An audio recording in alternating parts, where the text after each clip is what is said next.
Baik, pada malam hari ini saya akan menyampaikan materi sebagaimana yang sudah saya share juga di Google Classroom.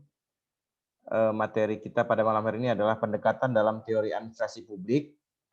Nah, dari pembahasan sebelumnya melalui bahan tayang yang sudah saya sampaikan kepada Anda melalui Google Classroom, mungkin tidak bisa interaksi kita secara langsung ya, karena hanya bahan tayang saja, maka malam hari ini mungkin nanti bisa saja Anda sampaikan pertanyaan-pertanyaan yang mungkin masih meragukan Anda.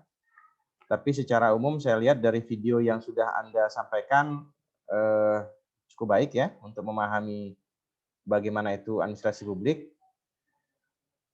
Nah, pada malam hari ini saya ingin mendiskusikan dengan Anda sesuai dengan judul kita pada malam hari ini adalah teori administrasi publik, pendekatan dalam teori administrasi publik.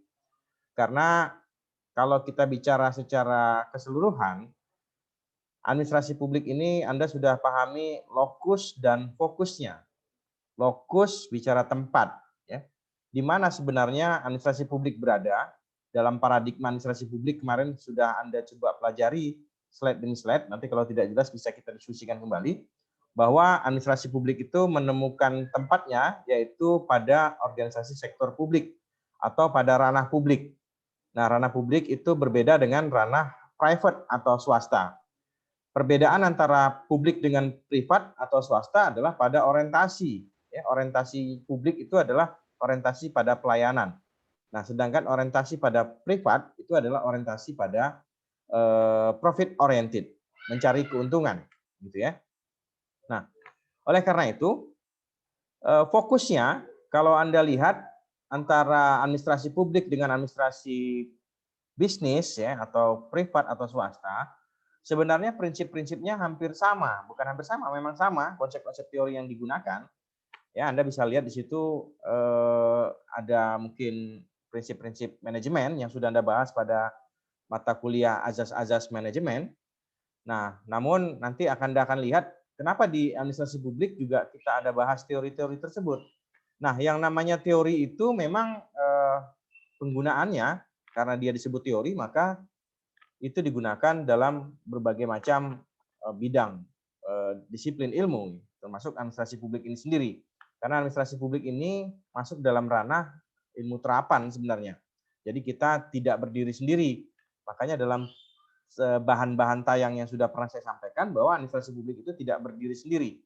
Nah, melainkan kita juga mengadopsi atau menggunakan konsep-konsep teori, misalnya konsep sosiologi, konsep psikologi sosial, lalu organisasi behavior atau perilaku organisasi nantinya, politik, ya kan, kemudian hukum.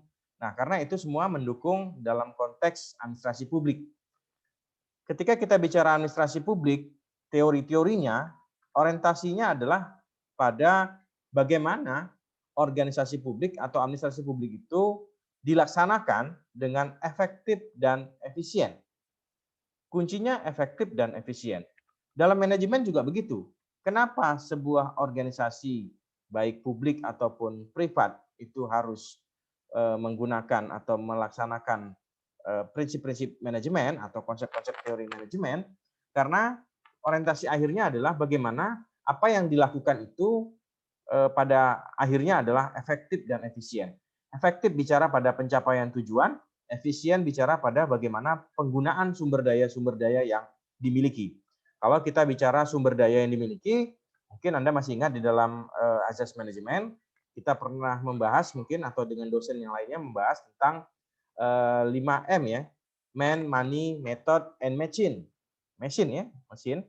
Nah, itu kan yang digunakan sebagai sumber daya untuk bagaimana diurus ya atau di-manage sedemikian rupa supaya efektif dan efisien atau cekap ya. Kalau dalam bahasa Melayu itu efisiensi berarti cekap dalam penggunaannya atau penggunaan sumber daya yang dimiliki semaksimal mungkin untuk menghasilkan sebuah pencapaian tujuan. Nah, kira-kira seperti itu. Nah, ketika kita bicara teori administrasi publik, dalam hal ini adalah kita mau lihat pendekatannya Maksudnya bahwa teori-teori administrasi publik yang nanti Anda akan perdalam lebih lanjut dalam mata kuliah lainnya, itu kita bisa lihat dalam dua pendekatan. Dalam slide berikutnya, saya menggambarkan ada dua gambar di sini. Satu ada gambar manusia, satu ada gambar mesin. Nah, kenapa? Karena dalam pendekatan teori organisasi publik atau dalam administrasi publik, kita akan dihadapkan pada dua teori, ya, yang nanti mungkin sebenarnya di dalam Azas Manajemen sudah pernah Anda bahas. Ada teori manajemen klasik misalnya, atau ada teori manajemen modern, ya. Tapi kalau kita menggunakan istilah pendekatan di sini, maka dalam administrasi publik ada pendekatan mekanistik dan ada pendekatan organik. Saya mencoba menganalogikan pendekatan mekanistik seperti mesin dan pendekatan organik itu seperti makhluk hidup, dalam hal ini manusia, untuk lebih mempermudah kita memahami bagaimana membedakan, ya, sebuah teori dalam administrasi publik yang menggunakan pendekatan mekanistik dan yang mana yang menggunakan pendekatan organik. Oke. Kalau kita lihat di dalam organisasi-organisasi yang ada, baik itu privat ataupun publik, misalnya Anda sekarang semuanya bekerja di satu organisasi, maka ini contoh, ya, gambar di hadapan Anda ini adalah contoh sebuah struktur organisasi, ya, yang menggunakan pendekatan mekanistik. Nah, saya ulang dulu, ya. Kita kembali lagi. Pendekatan mekanistik di sini maksudnya bahwa teori administrasi publik itu menerapkan sebuah keteraturan, ya, di dalam menjawab persoalan-persoalan di dalam administrasi publik atau permasalahan administrasi publik, yaitu dengan menggunakan teori yang menggunakan pendekatan mekanistik. Anda tahu mesin, ya? Mesin itu seperti gambar yang ada, itu terdiri dari komponen-komponen yang mana satu dengan lainnya saling berhubungan. Jika terjadi masalah pada satu komponen, maka akan mempengaruhi terhadap komponen-komponennya lainnya, atau bahkan tidak hidup.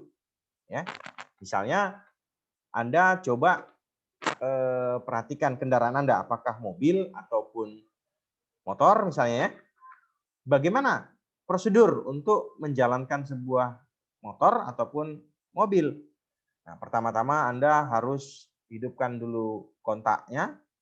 Lalu kemudian kalau motor itu motor matic, Anda harus lipat dulu standarnya. Kita bilang istilahnya standar. Lalu kemudian Anda tekan rem, ya, baru kemudian bisa Anda starter. Nah, setelah Anda starter, baru Anda lepas pelan-pelan remnya, baru kemudian Anda gas, sambil Anda gas, baru dia jalan. Dan kemudian sampailah kepada tempat tujuan. Nah, ketika bicara pendekatan mekanistik, maka sebuah mesin yang tadi mampu mengantarkan Anda sampai ke tempat tujuan, itu tidak bisa melewati prosedur-prosedur yang sudah seperti saya sebutkan tadi. Ya, bahwa harus melalui sebuah standar operasional prosedurnya, harus hidupin kontak dulu. Tidak bisa Anda langsung tekan gas. Tekan gas, pencet rem mungkin atau lain sebagainya, langsung sampai ke tempat tujuan. Tidak. Nah, tapi ada keteraturan-keteraturan. Begitu juga dengan komponen-komponen mesin. Jika ada satu yang bermasalah, misalnya businya sudah kotor, ya, maka akan berpengaruh terhadap keseluruhan kinerja mesin. Kinerja mesin itu akan terganggu.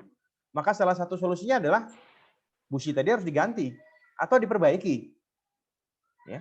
Kalau businya dicabut, maka mesinnya nggak bisa berfungsi, nggak bisa jalan. Nah, kita pindahkan ke dalam konteks organisasi. Jika organisasi itu kita anggap seperti sebuah mesin, maka salah satu komponennya bermasalah, dia akan bermasalah secara keseluruhan. Ya. Anda pindahkan analogi mesin ke organisasi Anda, organisasi sektor publik khususnya. Sektor publik misalnya kita ambil contoh organisasi pemerintah. Ya. Nah, kalau satu saja komponen yang bermasalah, misalnya komponen dalam sebuah organisasi publik itu ada pegawai, ada masalah keuangannya, ada masalah aset, lalu kemudian ada masalah kepemimpinannya, lalu ada masalah dalam perencanaan, lalu ada masalah dalam peralatan dan sebagainya. Ada yang bermasalah saja, misalnya salah satu pegawai atau masalah kepegawaian terjadi, muncul rasa tidak puas dari pegawai, maka akan mengganggu keseluruhan kinerja dari sebuah organisasi. Ya, begitulah analoginya.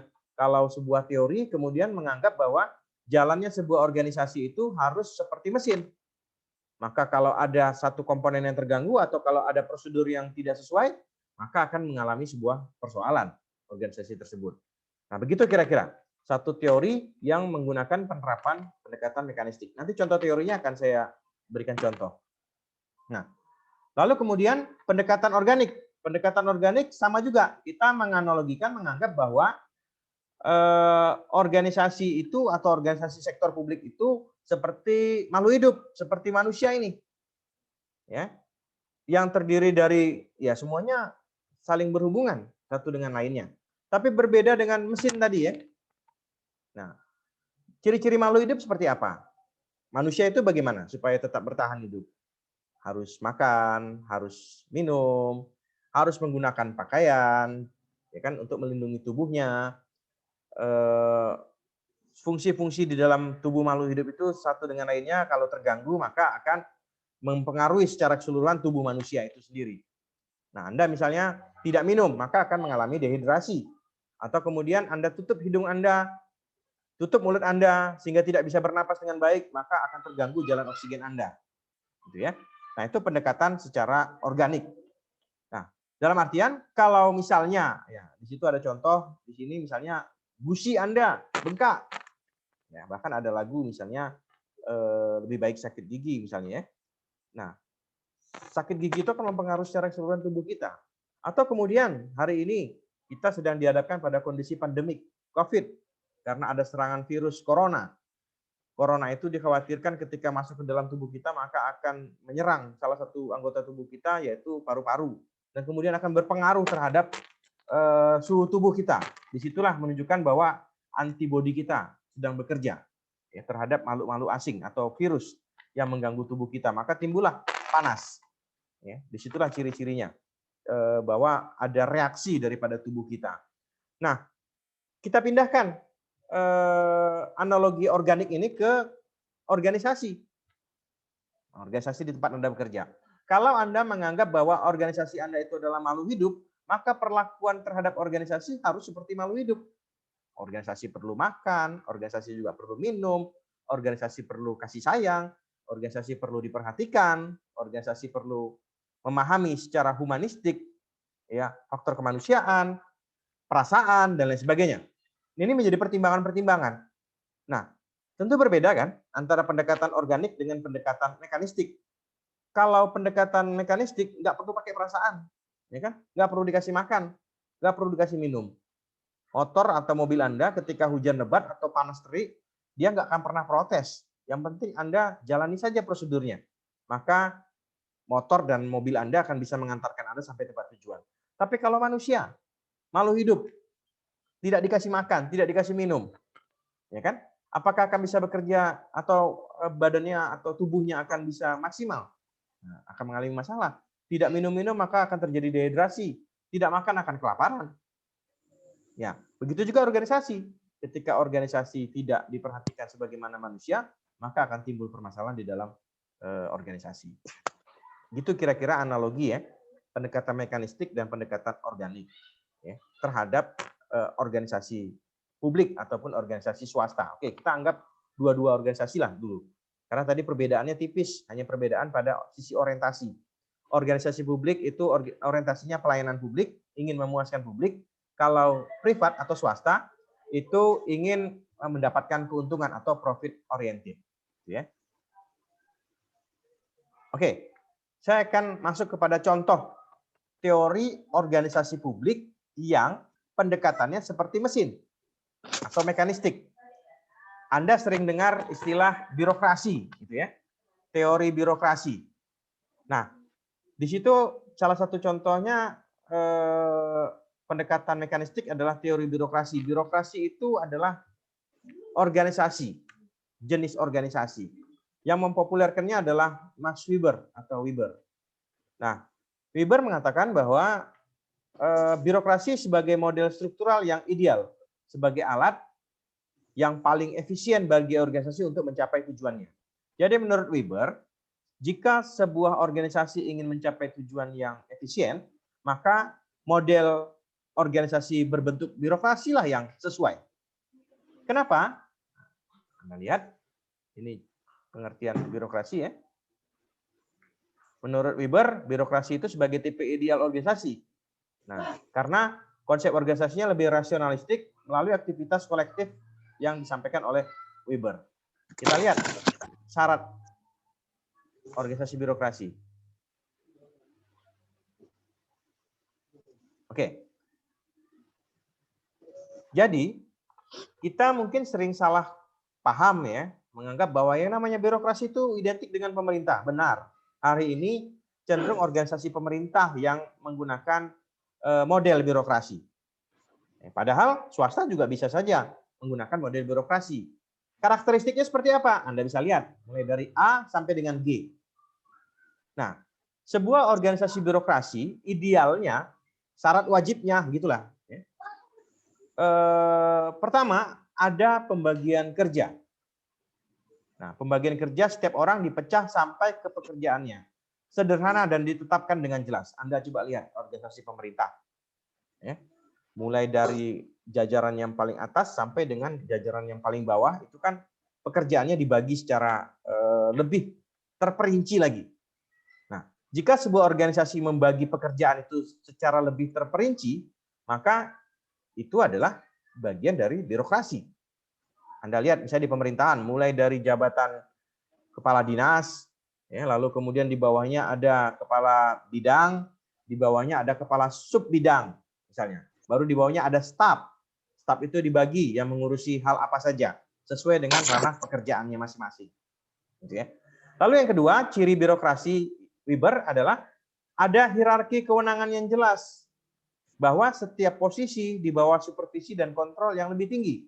Jadi setiap jabatan itu pasti akan dikontrol oleh posisi yang lebih tinggi, di supervisi. Nah, itulah ada hierarkinya. Ya, berarti ada pimpinannya. Yang ketiga, formalisasi yang tinggi. Jadi sebuah organisasi yang berbentuk birokrasi itu selalu formalitasnya tinggi. Nah, cenderung kadang-kadang kita menganggap birokrasi ini terlalu formalistik. Ya, memang birokrasi itu harus formal. Ya. Ketergantungan pada prosedur dan peraturan formal untuk memastikan adanya keseragaman. Jadi tujuan formalitas daripada sebuah organisasi birokrasi itu adalah memastikan adanya keseragaman. Bayangkan coba kalau prosedurnya tidak sama antara satu kantor dengan kantor lainnya, padahal sama nih yang dilayaninya. Nah, ini kan tentu menjadi persoalan. Gitu ya. Jadi karakteristik birokrasi Weber itu ada formalitas yang tinggi. Jadi kalau orang bilang birokrasi ini terlalu formalitas, ya memang syaratnya begitu. Justru kalau sebuah organisasi birokrasi menjadi tidak formal, nanti ada persoalan. Berarti sudah tidak tepat dalam menjalankan organisasi birokrasi. Lalu yang berikutnya, yang keempat, bersifat tidak pribadi atau impersonal. Ketika kita bicara dalam karakter birokrasi, organisasi birokrasi, maka hubungan pribadi itu tidak berlaku. Ya. Sanksi-sanksi diterapkan secara seragam tanpa preferensi pribadi para anggota. Mau dia saudara, mau dia adik, mau dia kerabat, mau lain sebagainya, maka tidak berlaku ketika itu bicara tentang birokrasi. Birokrasi mengabaikan itu. Nah, kalau ternyata birokrasi menggunakan pendekatan impersonal, ada hubungan kepribadian, maka berarti birokrasi itu sudah tidak sesuai lagi. Ya. Lalu yang kelima, pengambilan keputusan mengenai penempatan pegawai didasarkan pada kemampuan. Dalam birokrasi, orang menduduki satu posisi atau jabatan itu berdasarkan pada kemampuannya, bukan pada preferensi pribadi atau kedekatan. Saudara, teman, atau kenalan, atau gratifikasi mungkin, atau pakai penyuapan, atau lain sebagainya. Tapi didasarkan pada kemampuan seseorang. Jadi kalau sebuah organisasi birokrasi ternyata menempatkan pejabat-pejabatnya bukan orang-orang yang kompeten atau punya kemampuan, berarti dia bukan birokrasi lagi. Lalu kemudian berikutnya yang keenam adalah jejak karir bagi para pegawai. Di dalam organisasi birokrasi, jejak karir atau jenjang karir itu sudah tersusun dengan terpola. kapan dia akan menduduki pada posisi tertentu, dan kapan dia akan promosi jabatan, dan seterusnya. Mereka bisa menentukan sampai kapan atau berapa lama dia akan mencapai pada posisi puncak dalam sebuah organisasi birokrasi. Ada jenjang karir yang jelas di dalam organisasi birokrasi. Lalu kemudian kehidupan organisasi yang dipisahkan dengan jelas dari kehidupan pribadi. Ya, tadi tidak ada kehidupan hubungan impersonal. Dalam organisasi jelas beda antara kehidupan pribadi dengan organisasi. Urusan organisasi, urusan pribadi di luar daripada konteks tersebut. Nah, secara keseluruhan, karakteristik birokrasi Weber itu adalah bebas nilai. Dalam arti memang tidak berlaku tuh hubungan-hubungan atau urusan-urusan politik atau kepentingan-kepentingan politik. Nah, dengan demikian bahwa sebuah organisasi yang ideal menurut Weber jika menjalankan karakteristik birokrasi ini, maka akan mencapai tujuan dengan efisien dan efektif. Nah, kalau hari ini Anda menuding misalnya sebuah organisasi pemerintahan itu bertele-tele, banyak aturan dan lain sebagainya, ya itulah birokrasi sebenarnya. Tapi kalau kemudian ada pihak-pihak yang memanfaatkan hal tersebut menjadi hal-hal yang negatif, seperti misalnya, oh karena prosedurnya panjang maka harus di shortcut, maka ada biaya, itu adalah penyimpangan. Ya. Jadi bukan birokrasinya yang salah, tapi praktek dalam pelaksanaan birokrasi itu yang tidak sesuai dengan apa yang disampaikan oleh Weber. Jadi bukan Webernya yang salah, tapi praktek dalam birokrasinya yang tidak konsisten. Seperti apa yang disampaikan oleh Weber. Ya. Jadi jika ada organisasi yang menyatakan dirinya birokrasi seperti pemerintah, tapi ternyata menempatkan pegawai tidak berdasarkan kemampuan, berarti dia sudah menyimpang daripada apa yang disampaikan oleh Weber. Nah, sama seperti tadi, kalau kita analogikan bahwa organisasi birokrasi itu menggunakan pendekatan mekanis, maka birokrasi ini adalah pendekatan mekanis. Kenapa? Kalau ada salah satu saja yang dilanggar, maka otomatis organisasi akan tidak bekerja dengan maksimal atau tidak efisien. Nah, begitu maksudnya. Contoh berikutnya. Nih, Anda juga pernah bahas nih di dalam asas-asas manajemen. Anda pernah dengar 14 prinsip manajemen menurut Henry Fayol. Ya. Fayol juga disebut sebagai Bapak Administrasi, Father of General Administration. Henry Fayol menyampaikan bahwa ada 14 prinsip-prinsip dalam manajemen kalau sebuah organisasi mau efisien dan efektif. Ya, prinsipnya apa? Maka harus menjalankan 14 prinsip ini. Antara lain, sebuah organisasi kalau mau efektif dan efisien, maka prinsipnya pertama adanya division of work, ada pembagian kerja yang jelas. Kedua, ada authority, ada kewenangan, ada pembagian kewenangan, ya. Mulai dari hierarki yang paling tinggi sampai dengan hierarki yang terendah. Siapa memerintahkan siapa, gitu ya, ada authority. Lalu kemudian ada disiplin, gitu ya.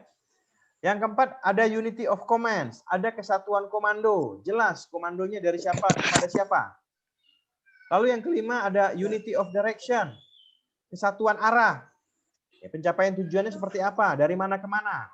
Dari bottom up atau top down, atas ke bawah, misalnya, kesatuan arah. Kalau bicara top down berarti perintah, dari atas ke bawah ini namanya perintah. Tapi kalau dari bottom up, dari bawah ke atas itu namanya pelaporan. Ya, Anda bisa ingat. Arahnya kalau top down perintah, kalau bottom up dari bawah ke atas itu namanya pelaporan. Lalu kemudian yang keenam ada subordination of individual interest to the general interest. Subordination. Jadi yang paling penting adalah kepentingan umum atau kepentingan bersama, bukan kepentingan individual. Ya, tidak berlaku untuk kepentingan pribadi di dalam sebuah organisasi jika mengamalkan konsep manajemen. Lalu kemudian ada remuneration, ada upah, ada pembayaran upah atau remunerasi. Lalu kemudian ada centralization, ada apa? Hierarki terpusat. Kekuasaan itu terpusat, tidak terbagi-bagi. Ya. Nah, tentu ada pucuk pimpinan tertinggi yang memiliki kekuasaan paling tertinggi. Lalu kemudian ada scalar chain, ada rantai ya, rantai struktur itu yang jelas. Lalu kemudian ada order, lalu kemudian ada equity, keadilan, lalu ada inisiatif, Kemudian yang ke-13, stability of tenure of personnel employee, adanya kepastian atau stabilitas di dalam kepegawaian. Lalu kemudian 14 ada esprit de corps, semangat kebersamaan di dalam organisasi. Nah, jadi menurut Fayol, jika sebuah organisasi mau efisien, maka 14 prinsip ini harus dijalankan. Kalau tidak dijalankan salah satunya, maka dia akan menjadi tidak maksimal. Dua tidak dijalankan, makin tidak maksimal. Tidak dijalankan sama sekali, ya makin hancur organisasi. Itu menurut Fayol. Nah, karena Fayol bilang harus, maka disitulah pendekatan mekanistik. Jadi pendekatan mekanistik ini penerapannya harus, wajib, gitu loh. Kalau tidak dilaksanakan, maka akan mengalami persoalan atau permasalahan bagi organisasi. Nah, itulah sama seperti pendekatan mekanistik. Satu komponennya saja rusak atau tidak digunakan, tidak dipakai, ya maka akan bermasalah. Motor Anda, ya, knalpotnya kita copot, misalnya, suaranya bagaimana? Nah, suaranya jadi besar, brong, gitu kan? Jadi tidak nyaman orang mendengarnya. Ya, begitu juga organisasi. Ketika ternyata tidak dilaksanakan satu prinsip, maka akan bermasalah. Nah, ini menurut pendekatan mekanistik. Lalu kemudian Luther Gulick and Lyndall Urwix itu menyampaikan prinsip-prinsip manajemen. Hampir sama sebenarnya, ya. Menurut Gulick and Urwix bahwa sebuah organisasi kalau mau efektif dan efisien, tujuan tercapai dengan baik, efisien, maka harus melaksanakan prinsip-prinsip POSDECOP. Apa saja itu POSDECOP? Planning, organizing, staffing, directing, coordinating, reporting, and budgeting. Nah, ini harus dijalankan. Makanya di sini analoginya seperti roda mesin. Ya kan? Satu saja hilang roda ini, misalnya roda organizing, maka akan mempengaruhi secara keseluruhan. Nah, itu yang mengapa prinsip-prinsip POSDECOP menurut Luther Gulick and Lyndall Urwix ini masuk dalam kategori pendekatan mekanistik. Nah, misalnya, sebuah organisasi ternyata dijalankan tanpa ada planning. Planning itu perencanaan. Bagaimana jalan organisasinya? Oh, jalan saja, mengarahnya bebas kemana-mana. Wah, itu akan menimbulkan masalah. Anda saja kalau bawa kendaraan, mobil atau motor, tentu sudah punya tujuan. Rencana tujuannya mau kemana? Oh, mau ke Tanjung Uban. Tanjung Uban kita mau lewat lintas barat, lintas tengah, atau lewat jalan yang mana? Misalnya, atau jalan pesisir, lewat Trikora. Kita sudah punya perencanaan. Oh, untuk sampai ke Tanjung Uban kira-kira kita butuh berapa lama waktu yang ditempuh? Lalu kemudian berapa bahan bakar yang kita perlukan? Nah, itu semua menjadi perhitungan atau perlu kita rencanakan. Lalu ada organizing. Organizing itu kan bicara bagaimana mengorganisasikan dalam sebuah organisasi, ya, menempatkan atau menyusun bentuk organisasinya seperti apa, strukturnya.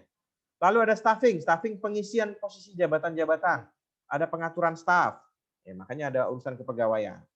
Lalu keempat adalah directing, ada pengarahan. Nah, nanti kita akan bahas misalnya soal kepemimpinan publik. Directing ini bisa bicara pengarahan. Ada nggak yang mengarahkan dalam organisasi?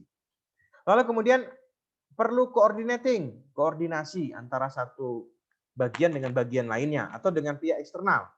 Nah, suatu organisasi kalau tidak ada koordinasi maka tentu pencapaian tujuan menjadi tidak efektif dan efisien. Lalu kemudian ada reporting, pelaporan. Nah, tadi saya katakan reporting itu sifatnya bottom up. Kalau directing tadi top down, gitu kan? Top down atas bawah, perintah bentuknya. Kalau reporting bottom up dari bawah ke atas. Lalu kemudian berikutnya adalah budgeting. Nah, sebuah organisasi nggak akan bisa apa-apa kalau tidak juga didukung oleh yang namanya penganggaran atau budgeting, gitu ya. Itu tadi contoh teori prinsip manajemen POSDECOP yang disampaikan oleh Luther Gulick dan Lyndall Urwix, ya. Nah, kemudian ada division of labor.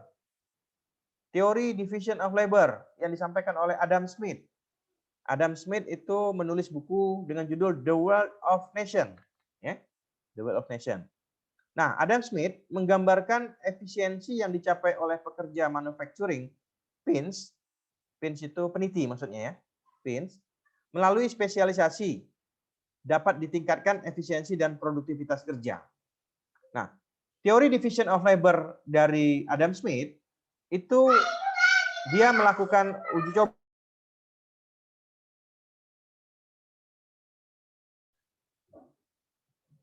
Dia melakukan uji coba, sebagaimana gambar yang ada di sini, kepada sebuah perusahaan manufaktur yang memproduksi peniti atau pin. Nah, dia membandingkan antara 10 pekerja yang dibagi pekerjaannya, ya, dengan 10 pekerja yang mengerjakan pekerjaannya secara keseluruhan. Nah, ternyata yang lebih efisien dan produktif dalam artian hasilnya jauh lebih banyak, itu adalah pekerja yang dibagi tugas dalam membuat sebuah peniti. Ya. Jadi untuk menghasilkan sebuah peniti itu dibagilah tugasnya. Ada yang tukang motong kawat, ada yang tukang membentuknya, ada yang tukang mengasahnya mungkin. Lalu kemudian sampailah jadi sebuah peniti. Dibagi tugas-tugas itu. Ya kan? Nah, dibandingkan dengan 10 pekerja juga yang pekerjaannya mulai dari motong kawat sampai dengan jadi peniti itu dilakukan oleh 1 orang. Walaupun dia 10 orang, tapi ketika dikerjakan sendiri oleh masing-masing, maka ternyata hasil produktivitasnya jauh lebih sedikit dibandingkan dengan yang dibagi pekerjaan. Makanya muncullah teori division of labor. Nah, ini sama seperti kerja mesin, kan gitu. Jadi yang dihitung adalah produktivitas. Seberapa banyak yang dihasilkan. Nah, jadi teori mekanistik ini adalah melihat sampai seberapa banyak yang mampu dihasilkan dari sebuah proses pekerjaan. Itu konsep teori division of labor. Lalu kemudian yang masuk pendekatan mekanistik juga adalah konsep teori Frederick W. Taylor atau Frederick Winslow Taylor. Ya.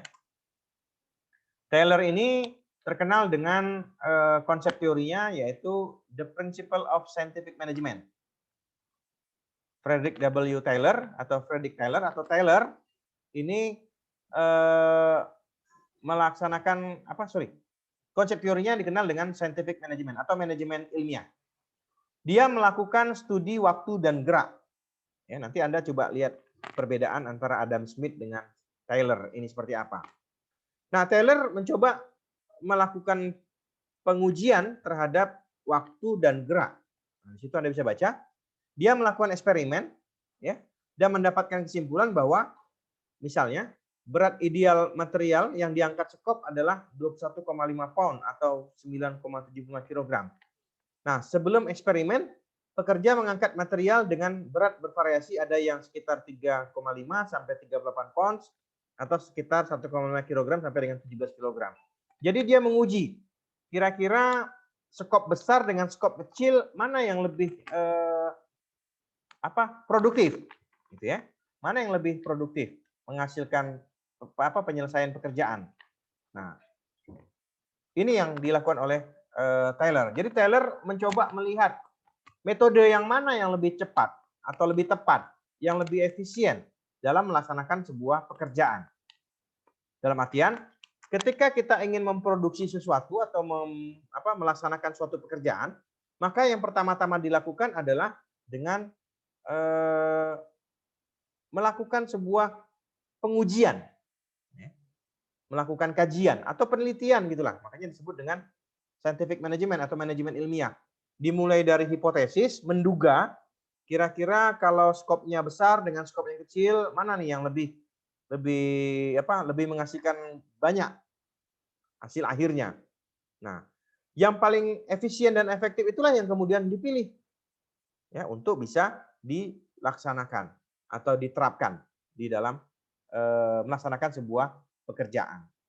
Nah, ketika pekerjaan itu tidak dilaksanakan dengan metode ilmiah atau manajemen ilmiah, maka akan bisa mendapatkan sebuah hal yang inefisien atau tidak efisien. Nah, maka menjadi satu syarat menurut Taylor, sebelum melaksanakan sebuah pekerjaan, maka harus dilakukan terlebih dahulu sebuah studi. Yang kalau menurut Taylor adalah studi waktu dan gerak. Nah, pendekatan-pendekatan dari yang tadi sudah saya bahas itu semua adalah pendekatan mekanistik. Ya. Teori-teori dalam administrasi publik yang bisa kita terapkan ya dalam menghasilkan sebuah pelayanan publik dengan menerapkan teori-teori yang pendekatannya adalah mekanistik. Dalam artian, tidak akan dapat sebuah pelayanan publik yang efektif dan efisien ketika kita tidak menerapkan teori-teori tadi secara konsisten. Karena tadi pendekatan mekanistik memang mensyaratkan bahwa ya seperti sebuah mesin,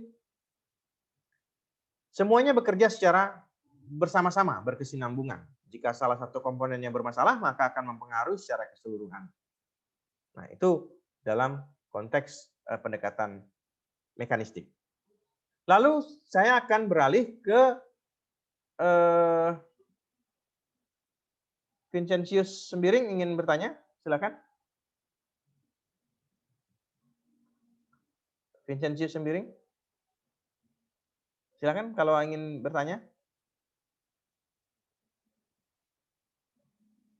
Ada?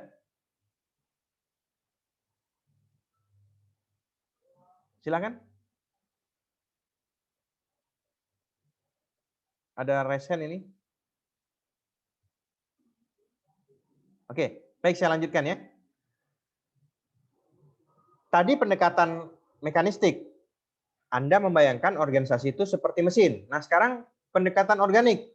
Ya, pendekatan atau humanistik. Menganggap bahwa organisasi itu adalah seperti makhluk hidup. Atau administrasi publik itu adalah makhluk hidup. Gitu ya. Maka pendekatannya adalah memandang administrasi publik itu seperti makhluk hidup. Maka pendekatannya seperti makhluk hidup. Gitu. Teori-teori yang menggunakan pendekatan ini atau diklasifikasikan dengan pendekatan organik atau humanistik, antara lain kita lihat di sini adalah teori Abraham Maslow. Nah, teori kebutuhan Abraham Maslow atau hierarki kebutuhan Maslow. Nah, menurut Maslow bahwa manusia itu, nah kan kita bicara pendekatan makhluk hidup. Oke, kita ambil manusia. Nah, manusia itu dalam memenuhi kebutuhannya itu dilakukan secara berjenjang atau bertingkat. Antara lain kebutuhan manusia itu adalah pertama kebutuhan fisiologikal. Kebutuhan fisiologikal. Kebutuhan fisiologikalnya apa saja contohnya? Seperti makan dan minum. Tidur di sini ya, kalau ada gambarnya Anda lihat di sini. Tidur itu adalah kebutuhan kita yang paling hakiki, yang paling dasar. Yang paling bawah. Lalu kemudian kalau manusia sudah terpenuhi, terpuaskan kebutuhan fisiologikalnya, makan dan minum tadi, dan tidur misalnya, maka dia akan mulai ingin memenuhi, ada keinginan memenuhi kebutuhan berikutnya, yaitu safety need. Kebutuhan rasa aman. Ya. Misalnya di sini adalah ada rumah, ya, terjaga keselamatannya, keamanannya. Nah, orang kalau sudah kenyang, sudah terpenuhi keperluan fisiologikalnya, maka dia baru berpikir rasa aman. Yang baru berpikir untuk bagaimana berpakaian, untuk melindungi tubuhnya. Gitu ya. Nah, kalau kebutuhan rasa amannya sudah terpenuhi, maka manusia ingin memuaskan kebutuhan berikutnya, yaitu kebutuhan sosial atau love atau belonging. Kehidupan bersama. Manusia itu punya kebutuhan untuk hidup bersama-sama, hidup sosial. Gitu ya. Nah, misalnya dia berkumpul, kemudian ikut organisasi, atau kemudian tergabung dalam komunitas-komunitas tertentu. Nah, manusia akan berupaya memenuhi kebutuhan itu jika kebutuhan fisiologikal, safety-nya sudah terpenuhi, barulah dia ingin memenuhi kebutuhan sosialnya. Kalau sudah terpenuhi, maka manusia akan beranjak kepada kebutuhan berikutnya, yaitu kebutuhan self-esteem, penghargaan. Setiap kita manusia pasti pengen dihargai. Gitu ya. Nah, penghargaan diri. Bagaimana bisa memenuhinya kalau kebutuhan sosialnya sudah terpenuhi, baru kemudian dia ingin dihargai. Kita akan dihargai orang kalau kita berada dalam sebuah komunitas atau kumpul bersama. Kalau Anda jago nyanyi, suara Anda bagus, orang akan memuji Anda. Oh, suaranya bagus, gitu ya. Oh, kalau Anda jago menembak, misalnya orang akan memuji, oh, sangat jitu sekali tembakan Anda misalnya, atau prestasi lainnya. Nah, tentu Anda memerlukan sebuah penghargaan. Kalau Anda merasa bahwa Anda sudah terpenuhi kebutuhan dihargainya, baru kemudian Anda ingin memenuhi kebutuhan berikutnya, yaitu kebutuhan manusia yang paling puncak itu adalah self-actualization. Kebutuhan aktualisasi diri.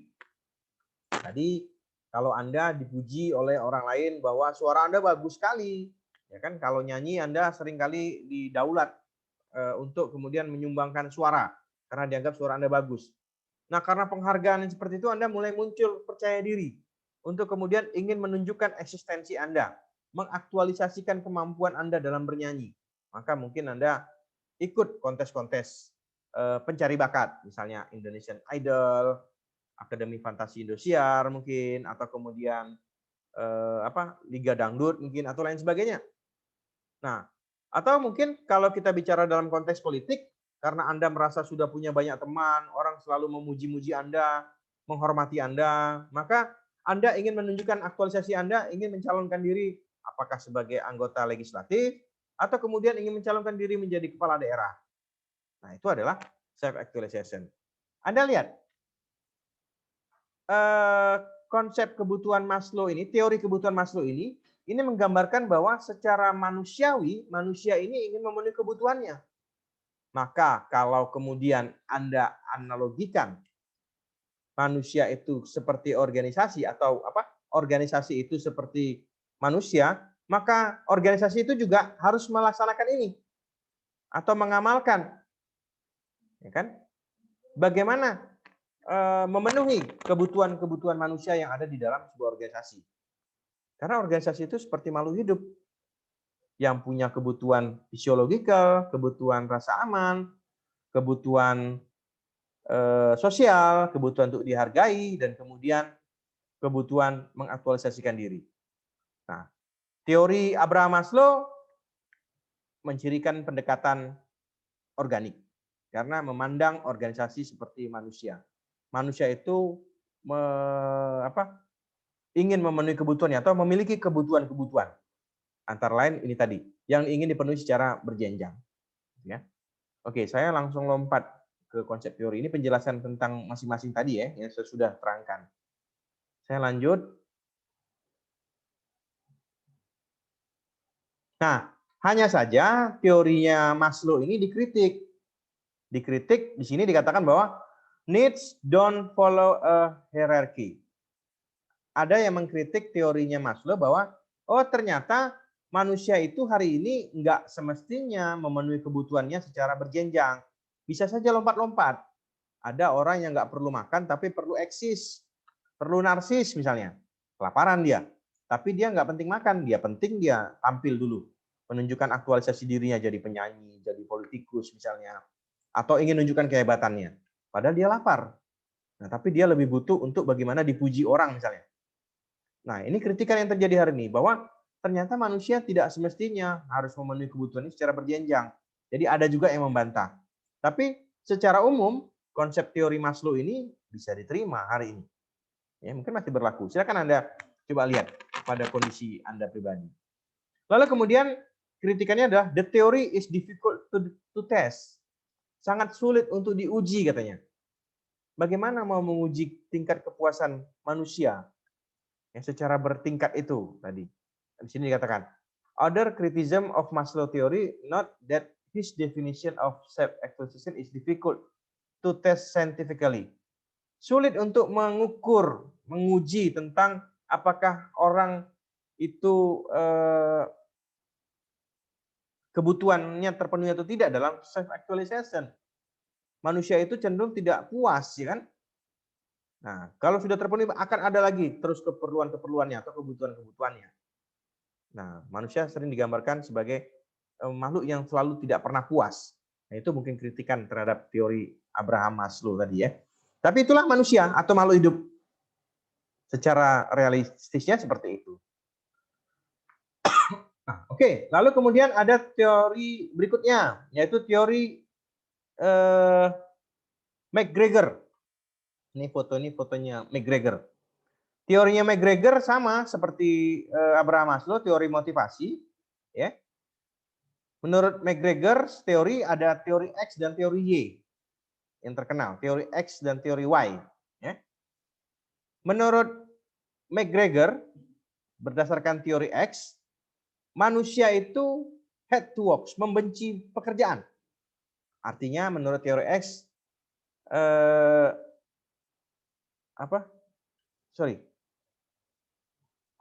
Ya, manusia itu teori X, people hate to work, tidak suka bekerja. Kalau duit suka, gitu kan? Kalau bisa dapat duit nggak pakai kerja. Rata-rata seperti itu kan, manusiawinya. Tapi kenyataannya ada teori Y, people do not hate to work. Orang tidak tidak membenci pekerjaan. Nah, dalam artian kalau dia mau dapat duit ya harus bekerja. Nah, jadi McGregor mencoba memisahkan orang-orang yang ciri-ciri orang yang menyukai pekerjaan dengan ciri-ciri orang yang membenci pekerjaan dalam kelompok teori X dan teori Y. Ya. Nah, ini adalah melihat humanistiknya manusia. Manusia ya secara manusiawi seperti itu. Ada orang yang rajin, ada orang yang mungkin tidak suka bekerja. Ya. Nah, sama ketika kita bawa analogi menurut teori X dan teori Y ini ke dalam organisasi. Maka untuk mencapai sebuah organisasi yang efisien dan efektif, maka faktor X dan faktor Y ini memang harus kita pertimbangkan atau kita perhatikan. Oke. Ada banyak sebenarnya teori-teori lainnya ya yang Anda nanti bisa lihat dalam buku-buku. Oh, teori ini ternyata pendekatannya organik. Oh, teori ini pendekatannya mekanistik. Nah, ciri-cirinya Anda tadi bisa coba bandingkan antara yang mekanistik dengan pendekatan organik. Kalau pendekatan mekanistik, maka dia lebih kaku. Ciri-cirinya organisasinya formal. Ada aturan-aturan, ada prinsip-prinsip yang tidak boleh ditinggalkan. Kalau ditinggalkan, maka akan menyebabkan pencapaian tujuan itu menjadi tidak efektif dan tidak efisien. Sedangkan pendekatan organik, pendekatan yang memandang bahwa sebuah organisasi itu seperti makhluk hidup, maka harus diperlakukanlah seperti manusia. Tadi manusia itu punya kebutuhan, maka kebutuhan-kebutuhannya harus dipenuhi. Kalau kebutuhannya tidak terpenuhi, maka akan mengganggu jalannya sebuah organisasi. Nah, di sini saya bertanya, jadi sebenarnya dalam menjalankan sebuah organisasi publik, atau supaya pelayanan publik itu baik, efektif dan efisien misalnya, kan? Memang sulit sebenarnya. Kita ada bahas kemarin bahwa administrasi publik itu sulit diukur. Ya. Ada manusia yang puas, ada yang tidak puas, tapi pada prinsipnya administrasi publik itu ingin memberikan pelayanan publik yang memuaskan warga negara. Gitu ya. Konteksnya warga negara, siapapun orangnya, warga negara Indonesia atau warga negara asing.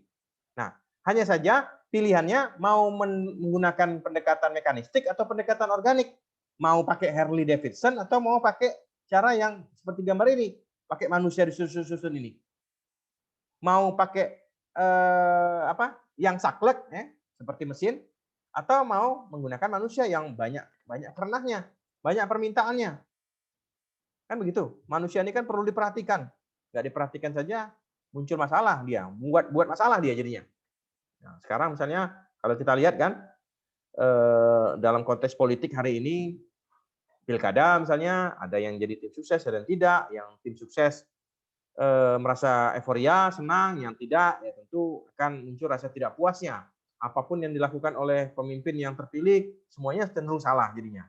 Ya itulah manusiawi, gitu ya. Namanya mengurusi manusia ya menjadi seperti itu. Nah jadi dalam mencapai tujuan administrasi publik yang efektif dan efisien, maka pendekatan teori administrasi publik itu perlu menjadi pilihan dalam praktek administrasi publik. Silakan, tidak ada cara yang terbaik ya, dalam memberikan pelayanan publik. Apakah mekanistik atau organik? Jadi kalau tanya, Pak, yang lebih bagus yang mana? Mekanistik atau organik? Tidak ada satupun yang bisa memberikan kepastian. Ya, tergantung pada objeknya ya, dalam praktek administrasi publik.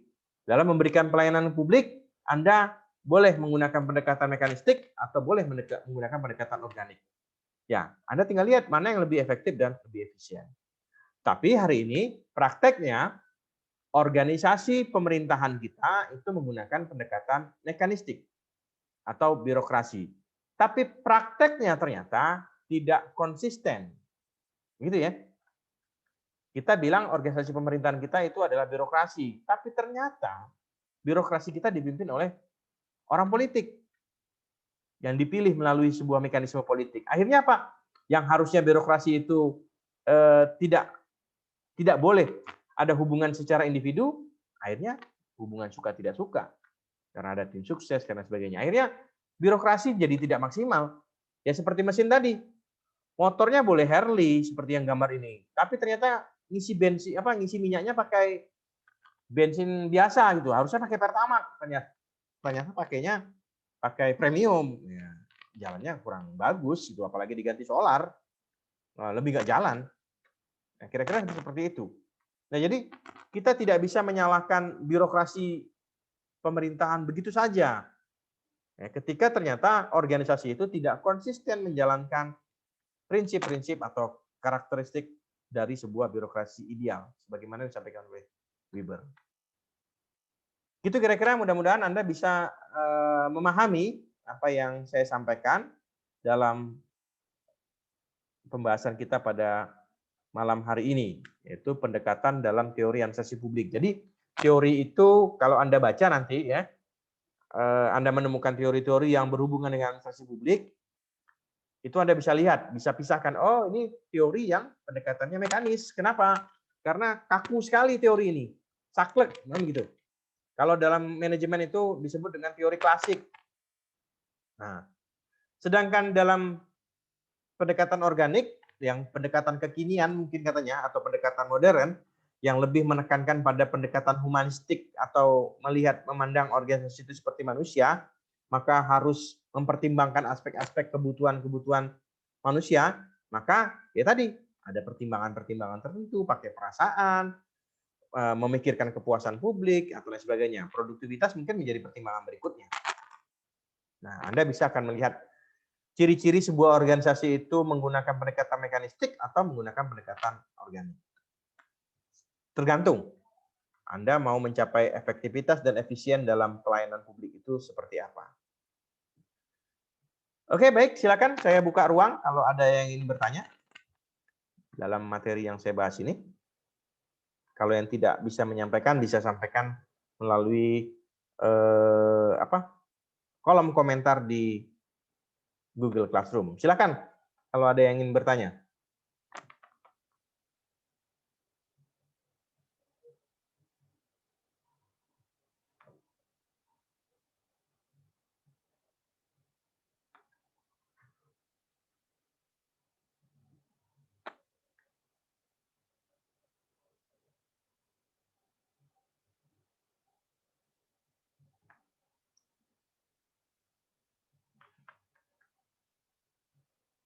Atau boleh tuliskan pertanyaannya di kolom chat.